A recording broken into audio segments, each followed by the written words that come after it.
Hi friends, welcome to big boss chit chat. This is Rekha Srinivas. ఈరోజు నేను చూపించబోయేది మా money plant. చూద్దాం, నడవండి. ఈరోజు నేను చూపించబోయేది మా మనీ ప్లాంట్. చూసారా, ఇది ఓన్లీ 2 ఇయర్స్లో గ్రోత్ అయ్యిందండి. మా ఇంటికి ఇదే అందం వచ్చేది, అందుకనే దిష్టి బొమ్మ కూడా పెట్టాను. అసలు మాకు ఎంట్రన్స్లోనే ఈ మనీ ప్లాంట్ పాజిటివ్గా వెల్కమ్ చెప్తుంది అనమాట. మా ఇంటికి వెల్కమ్ చెప్పేది, పాజిటివ్ తెచ్చేది, అందరి దృష్టి ఆకట్టుకునేది మొత్తం ఈ మనీ ప్లాంటే. ఎంతవరకు గ్రోత్ అయిందో చూడండి. ఎవరైనా దీని టిప్స్ కావాలన్నా కామెంట్ చేయండి. అసలు రావటంతోనే మాకు ఈ మనీ ప్లాంట్ పాజిటివ్నెస్ ఇచ్చి వెల్కమ్ చెప్పుద్ది అనమాట. ఇది ఎంతగా కట్ చేశానంటే సగం కట్ చేయగా మిగిలింది. ఇది ఏంటంటే పూర్తిగా ఇది అయిపోతుంది, వెళ్ళేటప్పుడు వచ్చేటప్పుడు తగులుతుంది. చివరికి ఎటు పక్క కల్లించాలో ఏమో కూడా తెలియదు అనమాట. అసలు అంతుంది. వీటికి దిష్టిని ఆకర్షించకూడదు అని ఆర్టిఫిషియల్ ఫ్లవర్స్ కూడా పెట్టాను. వచ్చిన వాళ్ళు ఏం వేస్తారు అని కూడా అడిగేవాళ్ళు అనమాట.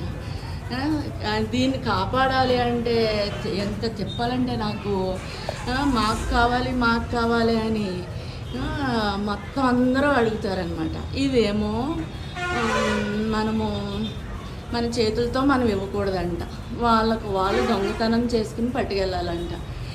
ఇది ప్రతి వచ్చిన వాళ్ళందరూ ఒక్కొక్క ముక్క కట్ చేసుకుని పెట్టుకుని వెళ్తే మెయిన్ బ్రాంచ్ ఎక్కడ ఇరిగిపోయి మొత్తం అంతా ఎక్కడ ఇది అవుతుందో అని చాలా భయపడతా ఊరికి వెళ్ళానంటే ఎదురింటి వాళ్ళకి కూడా చెప్పి వెళ్తానమాట. ఇంత బీభత్సంగా అల్లేస్తుంది మొత్తానికి మా మనీ ప్లాంట్. దీన్ని ఏ పెద్ద పాట్లో పెట్టేసానో అనుకోకండి. నెక్స్ట్ ఇంకోటి చెప్పాలంటే స్టార్టింగ్లో దీనికన్నా పెద్ద లీవ్స్ వచ్చాయి. దీనికన్నా పెద్ద లీవ్స్ వస్తే వామ్మ ఇదేదో అడవి జాతికి చెందిందేమో అనుకున్నాను అనమాట. లాస్ట్కి చూస్తే మళ్ళీ ఇంత లెంత్ అయింది కదా, ఎనర్జీ ఫుల్ రాలేక మొత్తానికి మీడియం సైజుకి వచ్చినాయి అనమాట ఈ లీవ్స్.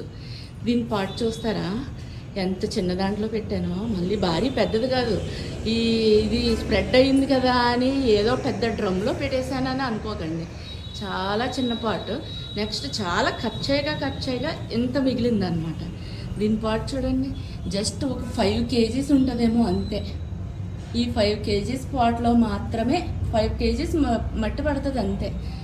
ఈ మట్టిలోనే ఇంత గ్రోత్ అయ్యింది. ఎవరు దిష్టి కొట్టకండి నా మనీ ప్లాంట్ని, ఓకేనా? నచ్చితే లైక్ కొట్టండి, సబ్స్క్రైబ్ చేయండి, షేర్ చేయండి. పక్కనే ఈ పచ్చిమిరపకాయ మొక్క కూడా చూసారా? ఈ పచ్చిమిరపకాయ మొక్కతో మా ఇల్లంతా తినేయచ్చని అనుకోకండి. ఊరికే సరదాగా పెంచుకుంటాను అనమాట. దాన్ని ఒక ఇన్వెస్ట్మెంట్లా చూడను, ఒక సరదాలా చూస్తాను అనమాట. చూసారా? My friends.